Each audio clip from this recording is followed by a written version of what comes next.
It's time for a very, very important discussion. Very, very important discussion. Very, Very, very. very, very. How many varies? How many up to now? Yeah. I don't know. Anyway, very important discussion. Could potentially save your life. Could mean the difference between another day among the living. Or a And- day among the living dead. Oof. Well, it'd be more like an eternity among the living dead. Eventually you'll decompose enough where you'll just die out. Or somebody gives you mercy. Yeah, I'm not a huge Mercy fan. Oh, okay. Fair enough. Anyway, the topic of the day is how to survive in the zombie apocalypse. How do you survive? I'll tell you how you survive. Tell me. You just end it. Just end it. Call it good. Join the inevitable.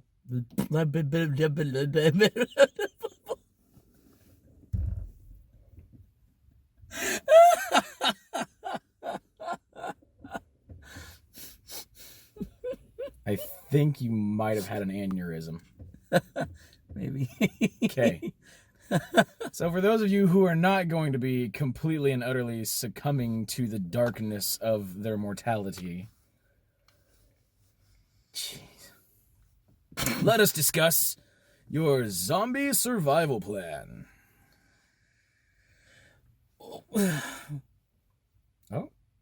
Oh. I thought I was gonna sneeze. Thought you were having another aneurysm. It's like, well, I guess the zombies are starting sooner than we thought.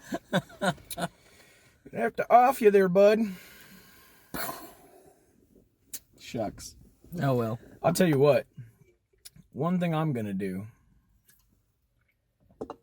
I am going to stay away from most Walmarts, Dillons, gun stores, places of that nature. Now- At least for the first couple days. However, when it comes to guns, you mentioned that last, and I kind of been thinking. It's one of the things I've always thought about in zombie apocalypse. I'm ready. How am I going to get a weapon if you don't already have one? Mm. Mind you, yes, if you're in a big populated city area, don't go to a gun store. Last place you want to go, because it's either going to be raided, or if it's heavily populated, it's already going to be ran by the living dead.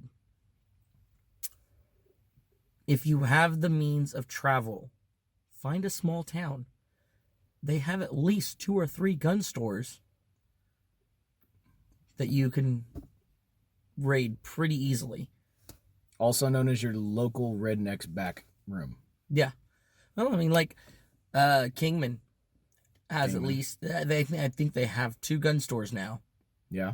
And it's a small enough town where everybody already has a gun and only use said gun stores for ammunition. Mm-hmm. And so they're not really going to want to raid it because they're already stockpiled. Well, and the other issue that you might run into with that, with it being a small town, as everybody knows, the small towns generally have that small town mentality where everybody knows everybody, Right. everybody's family, so they suddenly hear, oh no, zombies are coming, and now you have an entire militia. Yeah. So you come rolling up on that Join small them. town, you better either have some kind of an offering, blatant proof that you're not a zombie, Right. or have something to offer them that they are going to need in said militia. Yeah. And that's the great thing about, I think, for me at least, is that a lot of the small towns here in Kansas, where we live, I have family that has lived there for a fair amount of time, Yeah. or we have some sort of roots, at least for me on the west end of the state, like Cheney, Kingman, Murdoch, all those 3 small towns at least, my family Okay. has grown up in or helped bring that town to life in some way. I can walk up there and just mention my family's name and, yeah, come on in. For those of you that don't know him very well, he's not making a mob reference here. He doesn't belong to the mob. No. He doesn't belong to the mafia. It's nothing like that. I just have Get that out of your head now. I just have very strong roots in this state. Chill. I'm very particular of who I choose to associate with.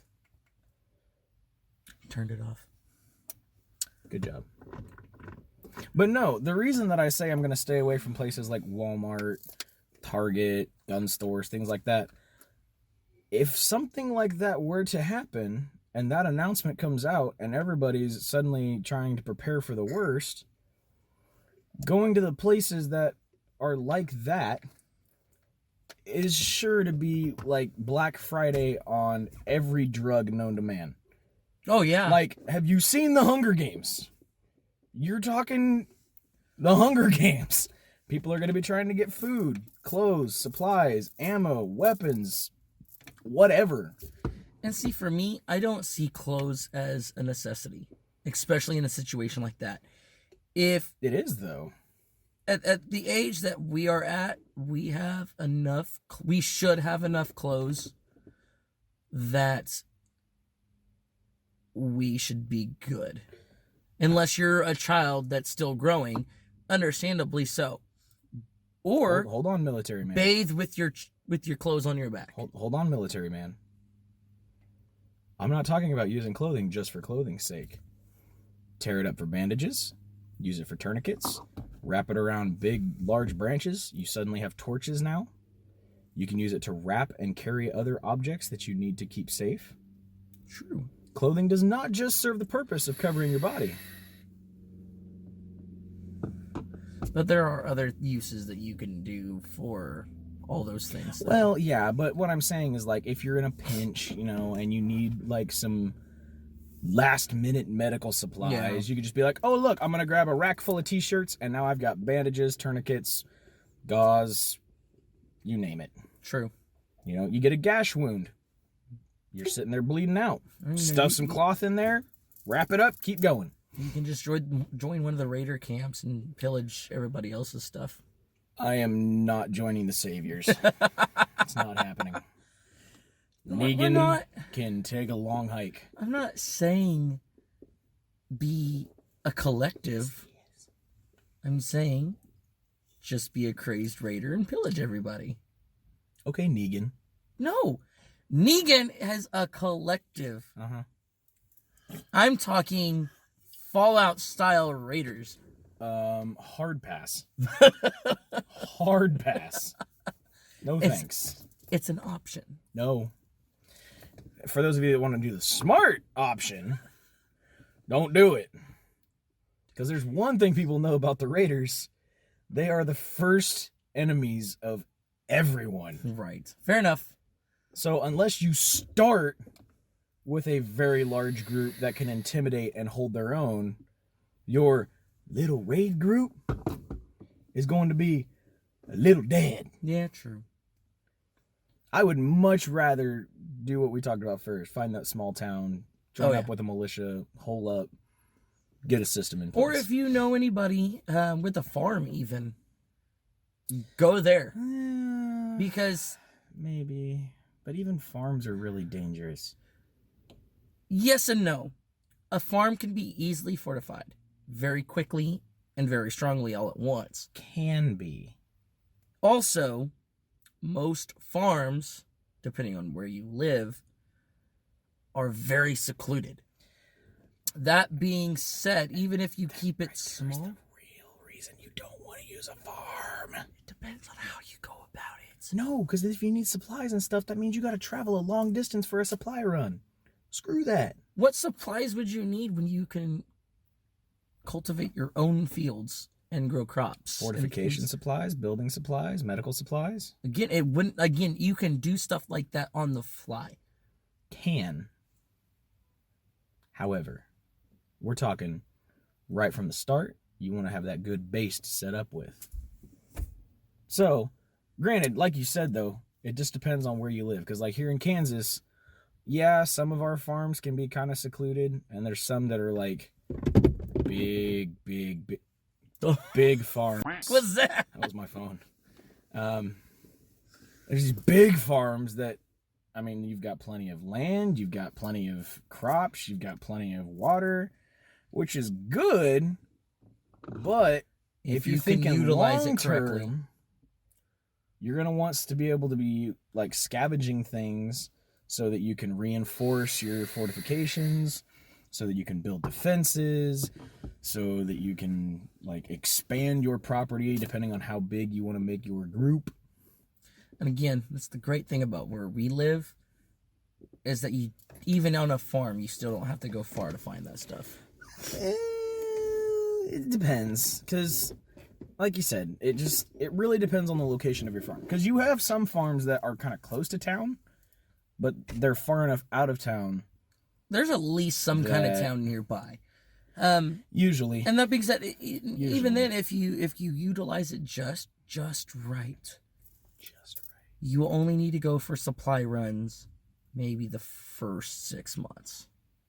Well, I mean, there are going to be some things that you need that you can't just make at a farm. Well, and unless you have that. the correctly skilled people and the correct tooling for it.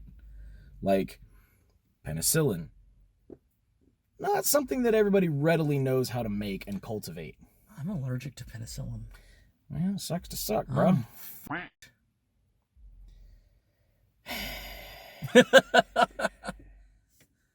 Just saying. I mean, there's other forms of antibiotics, but what I'm saying is, like, you have people that need certain medicines and things like that, and unless you have somebody who actually has the working knowledge to create those things and has the supplies and the tools and the things that they need to accomplish those tasks, you're gonna have to make supply runs. Yeah. Because you've got to try to find that stuff. That's why you have scouting parties. Because I'm sorry, I don't know about you, but I don't know how to make insulin. You better Google it now. Oof, that sucks. Just saying. This is your chance, people. If you don't know how to do it. If you know how to make insulin, hit us up because you're joining our zombie survival party. There you go. You're hired officially. Doctor's welcome. Kid and Ginger stamp of approval. Boop.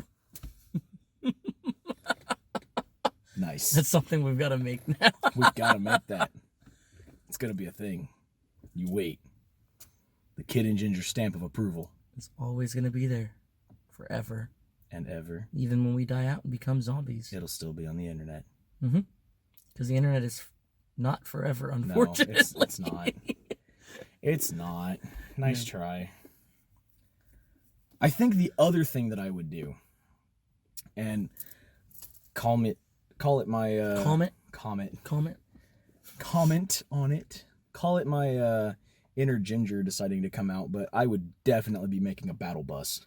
You gonna Fortnite it? No, not Fortnite it. I'm thinking more like what's that movie? It was one of the old zombie movies, but they basically just got a giant school bus and they put plates of metal along the sides. They had the guardrails up. They had firing slots where you could stick your guns out and shoot zombies. Are you thinking of Mad Max? No, it's not Mad Max. I want to say they did that with a gas tanker. I'm not surprised. Because that would make a great battle tank. Fury Road. Yeah, bud. It was a good movie. I haven't seen that one. Really? I haven't. I need to. It's on my to-watch list. There's a lot of movies on my to-watch list. I haven't had time. But no, dude. Boy. I mean, I live right down the street from the freaking bus barn. Run down there, grab me a bus. Heck, I'd even take a short bus. Do you even know how to drive a bus? Yeah. Okay, making sure. And if I don't, then I'll figure it out. Can't be that much different. There goes the gas tank. Shaboom! I figured out how to use the bus. Oh yeah, let's go. I look downside, I'm out of gas. Shut up, bro. I'm gonna hit Casey's on the way out. Oh man. By the way, I couldn't hit Casey's. Why not? It was kind of just done. I kind of blew it up. I tried to stop to get gas and I realized I still missed a few key points on driving this thing. I I thought I was putting the stop sign out and really I kind of blew up the gas station. My bad. That would be my luck. Oh, that would be would. hilarious. No, my ultimate goal, and I've thought about this a lot, to be honest, is gather my family and my friends and hit up one of the family farms. That wouldn't be a bad idea. It really wouldn't. Even my Uncle Jim's farm, as small as it is, it's still close enough to a small town. It's already secluded enough as well. The people that live around him, I feel in that kind of situation, they would be more than happy to help as long as we help them. Nice.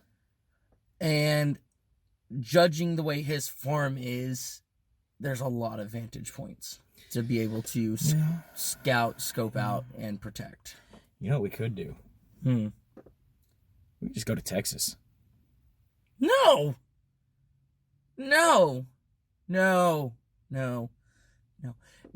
I get where you're coming from. We're going to Texas. But here's the issue with that. We're going to Texas. As trigger happy as they are, They're very trigger happy. means that those are the kind of people that'll shoot you through your damn windshield as you're going down the highway. No, because where have you ever seen that a zombie is able to drive a car? Doesn't matter to them. Does too. Your target practice. Not if you have like white flags and stuff saying like, hey, we're cool. It's all good. Just as you're riding down the road. America! We're not zombies! Sure. You try it. Let me know how that works out for you. I'll be in the battle bus. Oh, you jackalope. That would be hilarious. Oh, man. No, dude, like, I've got family in Texas. I'd give them the call ahead and be like, hey, we're on our way down. Meet us at the border. Let's get in. Let's bunker in. You're going to give them the call ahead? Yeah. What if the first thing that goes down is electricity? Smoke signals. Okay. I'll send a carrier pigeon. I'll send a message by telegraph.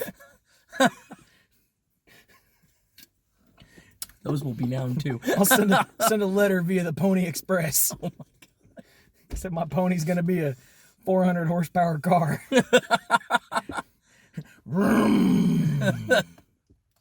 Big old flag coming from the back end. It's me, Ginger.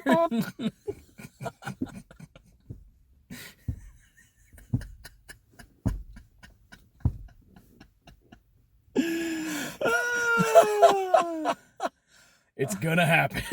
Wow. Oh man. I'll tell you what. You guys tell us your guys' plans. And how you think you can survive. Or if you can survive. Oh, also, and let us know, what would you do if you actually met a zombie? Down here below. Ooh. Till next time, I'm Kid. I'm Ginger. And We'll bye. see you next time. I just said that. Bye.